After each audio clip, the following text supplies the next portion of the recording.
Regardez votre reportage tranquillement avec Super U, commerçant autrement, à Maran. Regardez votre programme avec Cinéma Tout Vu, DVD, affiches, livres, cartes postales, raretés et photos. La boutique de tous les cinémas, c'est à La Rochelle, 10 rue de la Ferté. Les habitants d'Anglier ont vu récemment leur mairie attaquée par une pelleteuse et des ouvriers dépêchés sur les lieux pour abattre murs et toitures. Car devenu trop petit au fil des années, l'ancien bâtiment va laisser place d'ici quelques mois à une mairie plus grande et plus fonctionnelle.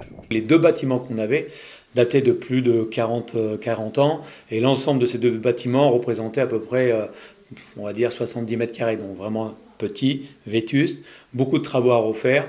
Et puis aujourd'hui, on a quand même une commune qui a augmenté en termes de population, des nouveaux services qui sont créés, plus de personnel et des manques, des locaux surtout beaucoup trop petits, et puis aussi une certaine promiscuité, un manque de discrétion dans tout ce qui était le travail ou le relationnel avec les usagers et la collectivité.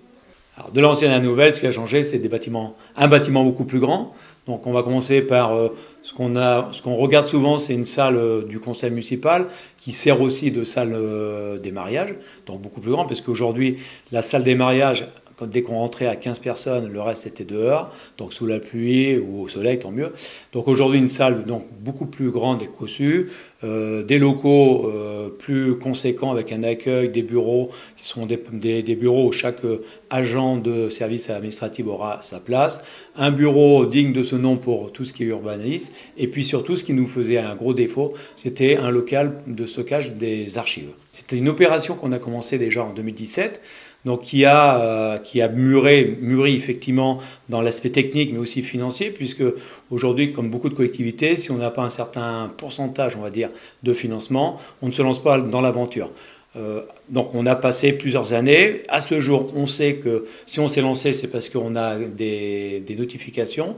Alors deux notifications de l'État dans le cadre de la DSIL et de la DETR, et également auprès du conseil départemental, de la Charente-Maritime bien sûr, qui nous aide sur ce projet. Mais sans eux, effectivement, on n'aurait pas lancé cette année cette grosse opération. Alors pour un coût de combien ? On dépasse les 800 000 €, donc il y aura un delta. On l'espère aux alentours de 25%, qui sera donc la part d'autofinancement pour la commune. L'ancienne mairie va donc totalement disparaître, enfin pas tout à fait. Une partie a échappé à la destruction et pour une bonne raison. Alors on l'a conservé puisque c'était notre salle du conseil municipal, salle des mariages. C'était le premier bâtiment qui a été monté il y a de nombreuses années, puisque c'est des murs en moellon et des murs qui font 55-60. C'est un bâtiment qui a très bien vieilli, qui a une façade qui donne sur la rue avec un pignon qui est magnifique. Donc au niveau architecture, on souhaitait le conserver. Et demain, ce local, qui fait dans les 35 mètres carrés, va devenir un bureau partagé pour les adjoints aussi. Les travaux vont commencer le 15 avril et vont durer à peu près jusqu'au printemps 2022. Et dans la foulée, certainement, l'inauguration.